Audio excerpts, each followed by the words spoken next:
So we'll start with Molly, if you answer this question first, and then Nelly. So restrictions from the Guild mean that although we brand ourselves as a theatre company, we must still adhere to the fundamental underpinnings of what being a society means. What experience do you have of dealing with Guild paperwork, such as event submissions, annual risk assessments, and OneNote budgets? Okay, so I helped fill out the annual fund form for our bike workshops, and in terms of obviously all the risk assessment things are in the file on the OneNote, and as well as that for Man with a Stranger, as I was being production supervisor, I had to submit an event to the Guild, and I've just learned as well just through like watching Rosh and watching Luke and how they do things. So yeah. Nelly? Yeah, well, as Molly's been general psych and welfare, she is the more experienced of us in that field. But through being CSM, I've also had to be aware of like the risk assessments for the M&D room, and that's kind of been my take on it. But through watching Molly and watching you guys, I feel like I'll be ready to do that properly next year as well. Amazing. Next question. This year we were obviously delighted to be connected with the founder of Theatre with Teeth, Charlie Whitworth. And I was particularly happy to hear that our core values have withstood the last 13 years, which is a real testament to all our committee members having passed that down to incoming freshers over the years. How would you ensure that our existing official Guild aims and objectives are carried over into the coming years to ensure that we meet our primary objectives?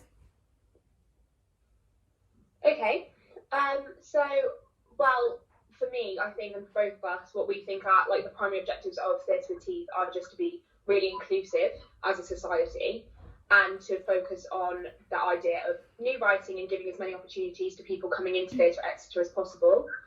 And I think Molly and I working together with our emphasis on, well, obviously Molly's done welfare, and I think throughout working on the committee over the last year, we've had a real understanding of this kind of familial, like very friendly atmosphere, which we really put across as a society.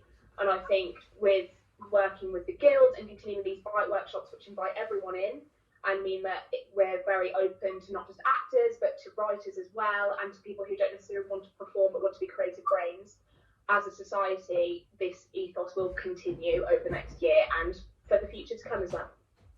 Yeah, I agree. It's just we're the only society in Exeter that have such a big emphasis on having student written work, which is great, and it just means, especially through when we do submissions as well, like obviously we've been through this, there's no names or anything, so there's nothing like that, and it's just we're picking work because we want to put that work on stage and we're really passionate about it and excited about it, and we've seen that through this year's committee, and we want to just carry that on, that just being inclusive and allowing everyone to get opportunities that maybe not necessarily would get opportunities in other societies or other places. Yeah. For anyone who's wondering what the no names thing means, we have this year we decided that all submissions that came in would be anonymised. So I was the only person who knew which play was written by who, and that meant that all of committee read the plays completely anonymously, and ideally to try and eliminate bias. So oh god, I lost all my questions. Okay, so one thing that is often very overlooked, that you can't run your society without, is tech. There's an unfortunate shortage of people who can design, set up and operate basic sound and lighting, without which, your show simply can't happen. A time when this is incredibly challenging is during 24-hour plays. When the rest of your committee are operating from town and Thornley, and you will currently not have a CSM, as we haven't had any submissions for CSM on committee this year, so they can't operate M&D. JP can't come to your rescue, it's not his job, and X-Tech are busy on another show. What would you do?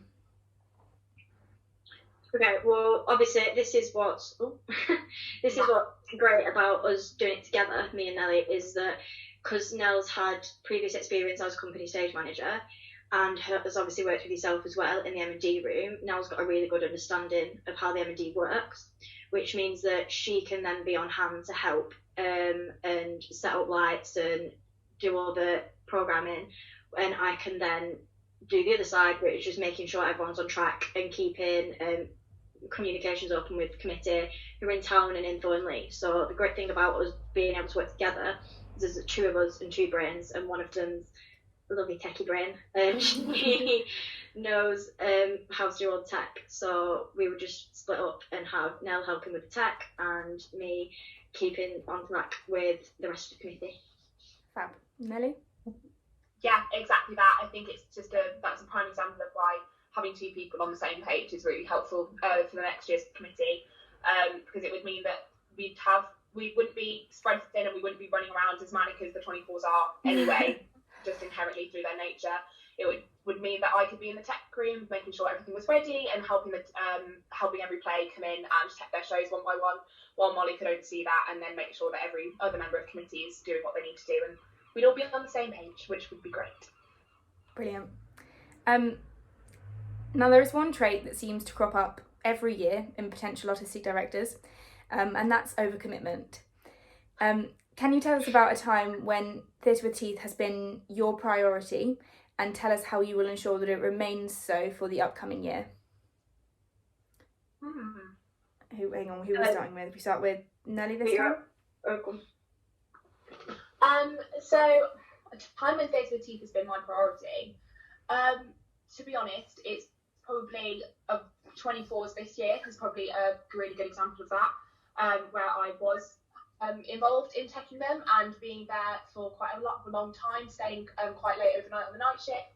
I'm also involved in other shows this year, and I dedicated my time to Teeth for that, as like we've just discussed, I am the person who does the tech for that, so I knew I was needed and I knew I had to support the society, and I wanted to do that, and I chose to do that over my other commitments at the time, and I think that to continue that in the future, this is another example of why having a co-presidency and a co-artistic director is really, really helpful, because as much as we would both put all our energy into Teeth, me and Molly both love the society immensely, you can't guarantee we would be in third year. Everything will get stressful just inherently throughout the year, especially as like probably this time next year and the year draws to a close.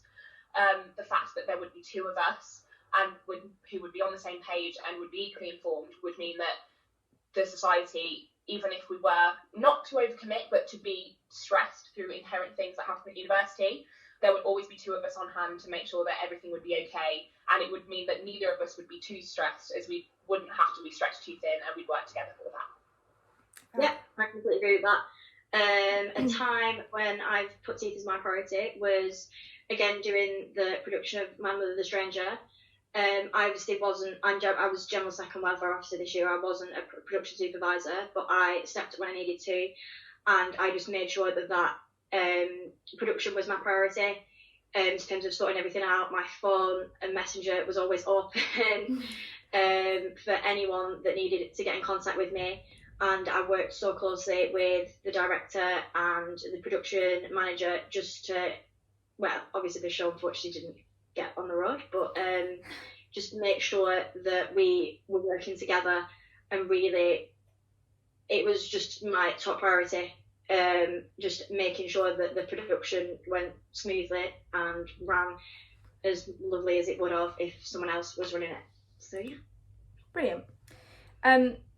Now we've got a question that is specifically for you guys. So you mentioned in your manifesto that you would like to continue with the overhaul that Byte has had this year.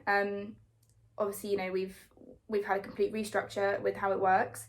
And as you know, that has included having practitioners this year, which thankfully was able to be funded through a successful alumni fund application. However, the alumni fund application only lasts for 1 year. So how would you plan to fund these workshops with visiting practitioners next year? I think I'd like to apply for the annual fund again, just to hopefully that'll get put through and that'll be successful. However, if it wasn't, I think there will be space and time within the year to maybe do some fundraising for it. Just because the overhaul this year of it has been great, and it's been so positive, and I think it's such a good thing to not only have members of the committee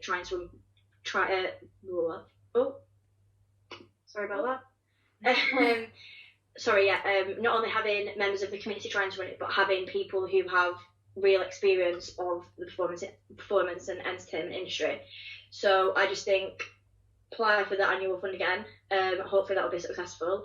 However, where there's a will, there's a way, and if not, I think we could easily fundraise for it. I think because I think it's just such an important part of, if we're offering people a chance to give their own student written work, I think it's so important to then give people the opportunity to work on that, and people who maybe aren't writers but want to be, and just hear from people who actually work in the industry. So, yeah. Brilliant.